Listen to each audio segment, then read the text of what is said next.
Welcome to the MVP Show. Full show notes for this episode can be found at nz365guy.com/331. Before we chat with today's guest, here's a quick message from our sponsors. Today's show is brought to you by the 90-Day Mentoring Challenge. It's amazing what can change in 90 days. Just, think back to the first 3 months of COVID last year in March 2020.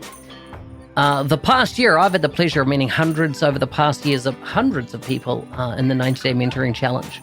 If you want to be mentored in the next 90-day challenge, go to nz365guy.com/mentoring for more information.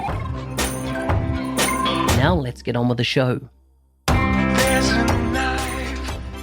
Today's guest is from the Czech Republic, who is working at Navertica for 19 years now, currently as a software developer, department manager.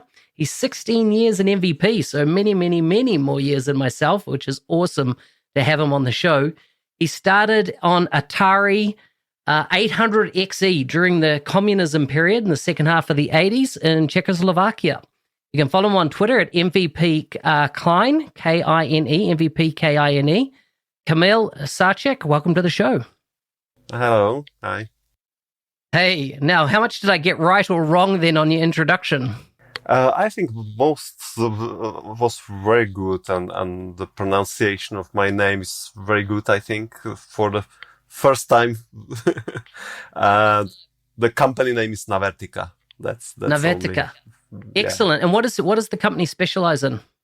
We are implementing Business Central or former Navision. And we are doing that since '93, I think but the company is already, this year we had 30 years of the company. That's pretty phenomenal. When I looked up where you live or the region that you're located in, give me a bit of history of, I've been to Prague, and that's about as close as to you've been. Is Prague part of your country, or how did the Czech Republic get split up? How did it all come about? The Czechoslovakia was split in '93. And Brno, which is the city I'm living, is part of the Czech Republic still. We are the second biggest city in Czech Republic. But we are in the middle between Prague and Bratislava, which is main city of the Slovakia. It means, we are the center of the former Czechoslovakia. But here, the area is South Moravia. It's mostly vineyards and this kind of landscape. In contrast to that is Bohemia, which is Prague and this part of Czech Republic. It's more beer and these drinks. So you're in the refined part of the country where all the classes of the wine. I just noticed that you're actually Vienna seems even closer than Prague to you. Yeah, it is. Vienna is not so far, and Brno had a big trading connection with Vienna. Yeah, here it was even that there was first train connection between Brno and Vienna very early as trains started to be used. The Vienna is really much nearer than Prague to us. Yeah. So tell me a bit about, I found it very interesting is that you've been heavily brought up, I suppose, in the communism era, and then the changes. Tell us a bit about your history back in Atari 800XE and how you even learned English, because I find that very interesting. Yeah, that was very interesting. It's my parents had a chance to go to Austria, and they can buy something there, because buy something in Czechoslovakia during communism was hard. They were choosing between a video recorder or computer.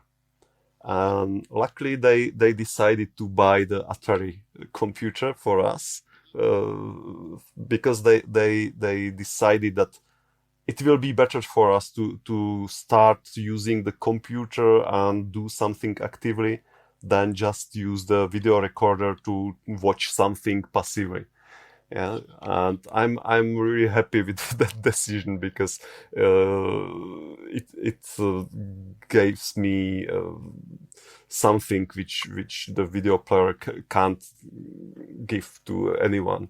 I started to play games, of course, on the Atari first, but even with the manual which was on that Atari, the English manual was something I was trying to understand, and first just typing the short basic programs, typing them based on the listing which was in this manual, and just look at what it is doing, like some really easy picture of seagull moving on the display and playing some sound like eagle sound, seagull sound, and I started to change the basic program slightly with some small changes, and I just watched what it is doing, what changed in the result, and in this way I was able to learn the basics of the basic programming. And of course, in my hand I had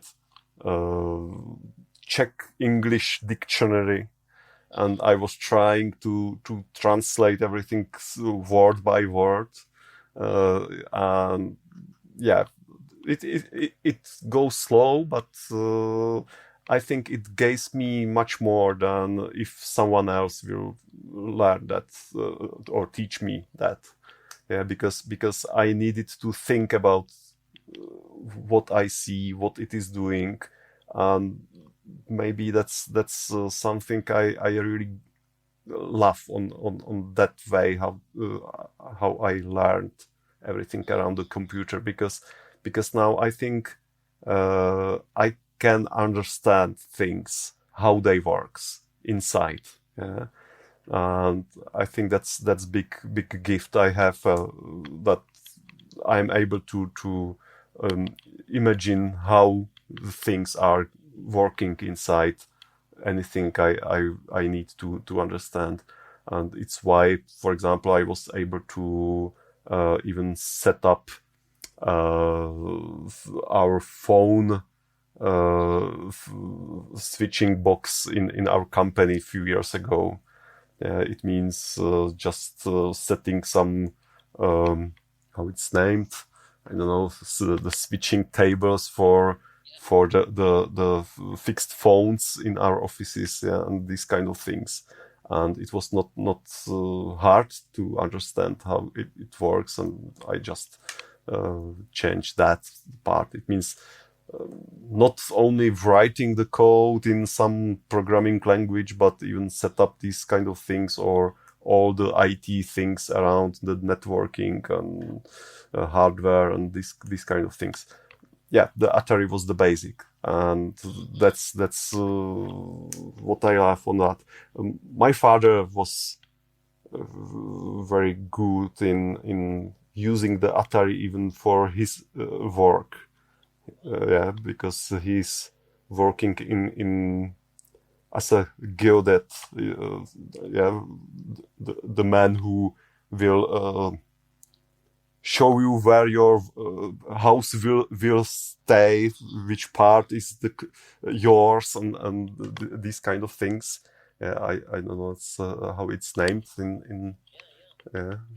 So what part did the Army Technical Picture Monthly Journal, which I don't know, how do you pronounce that in your language? What part did that play and you're also learning, basic programming and English at the same time. Yeah, because only the manual for the Atari was really not so big. There was few programs doing something, and I was looking for some other source of knowledge about the Atari.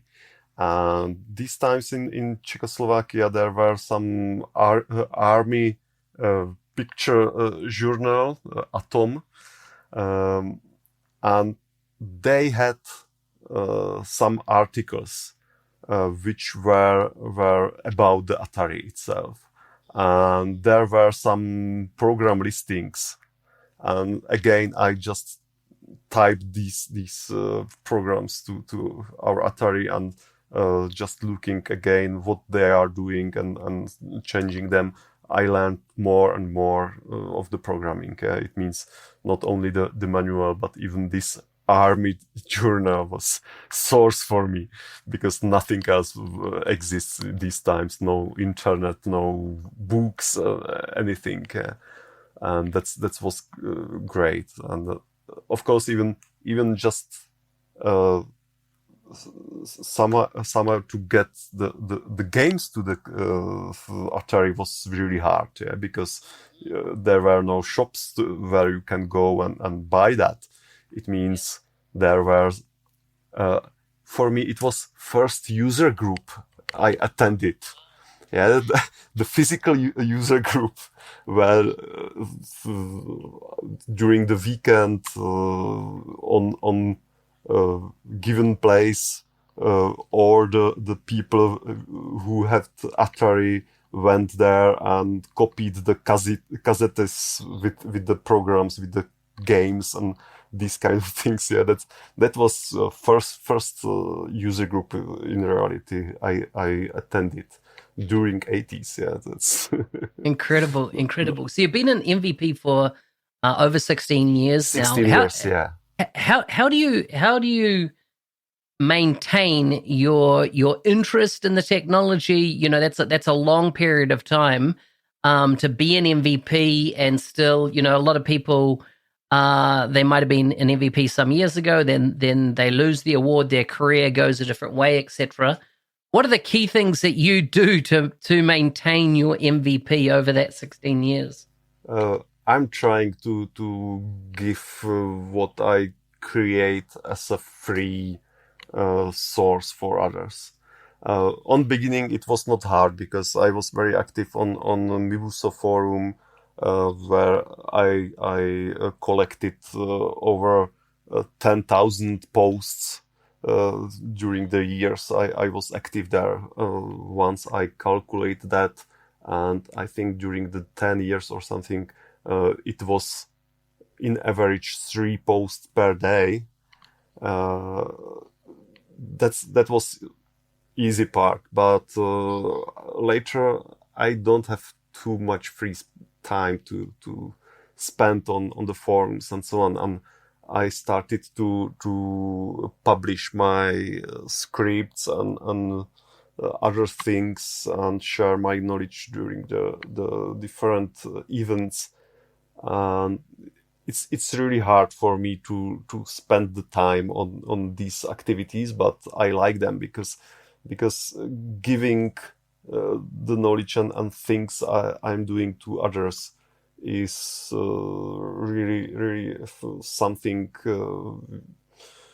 which even me gives something back, because meeting with all these peoples and talk about things and so on, even give me the knowledge about, which I can't just find anywhere, because sharing is really something we need to do. And I love the dynamics community, because I think there are so many people which are open with their minds, and they are sharing what they know, and they are eager to share anything they find as a new things or something. And each year I am really thinking, am I doing enough to keep the MVP status? And for last years, I'm thinking that there are more people doing more things, but yeah, Microsoft still giving that award to me. I'm really happy with that, and I'm trying to give everything back to the community, because everything started when I need to ask questions, and then I find out that I can more answer than ask. Then I started to answer, and sometimes, yeah, there are periods when I need ask again, even these times, because everything is changing, and mainly in the area of the business central, where Microsoft is, yeah, really changing the product. Even me as an MVP, I have now more and more questions than answers in many things. And yeah, but So true. that's these 16 years was really great ride for me, and it was something what changed my life. Yeah. Mm-mm-mm. So who originally nominated you, or how did you get into the program? How was it done back then? Because I know it's quite different now. How did it work for you back then? Yeah, I think it was different. It was different. I don't know who nominated me, because I think there was nothing like nomination these days. But it was after Microsoft bought the Navision company, and started to include this part of the product into Microsoft family, and they started to apply the MVP status to this area. And there were, I think, only 2 MVPs in the Navision era before me, and those were administrators of the biggest 2 forums which exists these days. And I think Microsoft was looking for other people which are very active and which can be awarded. And because I was really the most active these days on Mibuso, I think they looked at me, and they chose me to be as an MVP. And I remember the email from Mark Caldwell from Microsoft, which I received, and say, okay, hi, there is some email from Microsoft. Isn't it spam? Or phishing from someone else? Because they were asking me for informations like address and these kind of things, and say, okay, throw it away. That should be that it looks like phishing. Yeah? But luckily I didn't do that. I answered and find out that it was not phishing. It was really first contact from someone from Microsoft with me, and the MVP award was a result of this email. And connected to that, next year I went to US to my first MVP summit, and that was really changing my life, because it was my first trip by airplane, first trip alone to foreign country. Yeah, that was really something I was not used to do, because even before that I had no passport, because I was not traveling to anywhere, because yeah, my English was really bad, and yeah, that's changed my life, because I find out that it's not problem to speak, to go somewhere and do something alone, and with help of my friends, which I met in Seattle during that trip, uh, mainly Daniel Rimetsvan, who who helped me to buy my first breakfast in Starbucks. Yeah, because with my English, when I was there and in the big queue and very fast orders there, and I was standing there and say, what I should do now. And Daniel helped me to order my first breakfast there. Incredible. Yeah. If you were starting today as an MVP, and you look at what contributions you could make, and you only had the choice of focusing on one platform, like would you focus on forums? Would you focus on user groups, YouTube, blogging? What do you think your focus would be if you were just starting out today as an MVP? It's hard to say because I'm really, really biased. Yeah, I'm biased. If I imagine that I'm younger now and I'm going to do something, to share something, I think the first choice will be YouTube or some videos. But me personally, I don't like the videos and these kind of things because I rather read something, because I can skip some part and I still see what is there and I can quickly just scan through the text, but I can't do that with video. Yeah. Or you can read the texts in public transport or somewhere, but hear or watch the video is much harder. That's what I see even from my friends and colleagues, that they prefer the text, but I see that many people are preferring the videos. Yeah, but I think it's personal choice. Right now we are actively using the Twitter, and I see that it have some strong sides. And the forums are not so much used as they were, I think.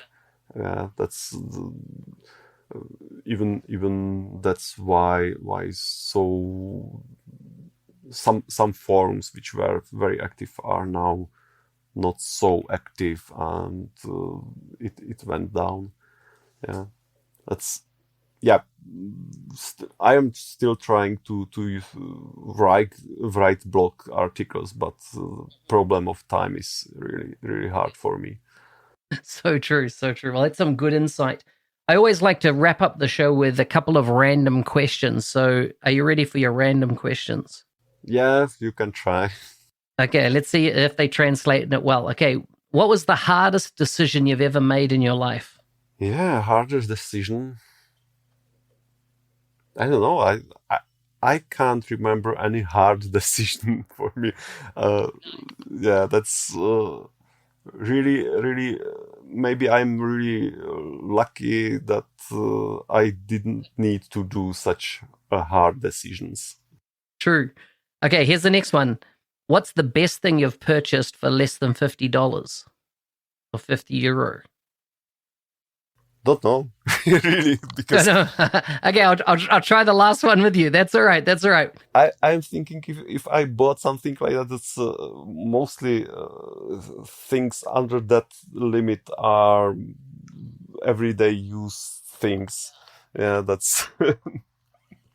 Which okay, here's your final one. The final question: what accomplishment in your career are you most proud of? Was it a particular project that you worked on? Was it the MVP program, or is it something else? I think that's biggest is the MVP award. Nice. Well, Kamil, it's been a pleasure to have you on the show. Those listening, please check out the links in the show notes to see the various resources where you can find them and to connect with them if you so choose. Thanks again.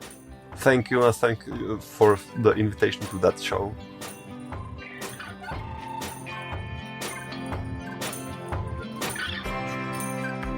Hey, thanks for listening. I'm your host, Business Application MVP Mark Smith, otherwise known as the NZ365 Guy. If you like the show and want to support it, check out buymeacoffee.com/NZ365guy.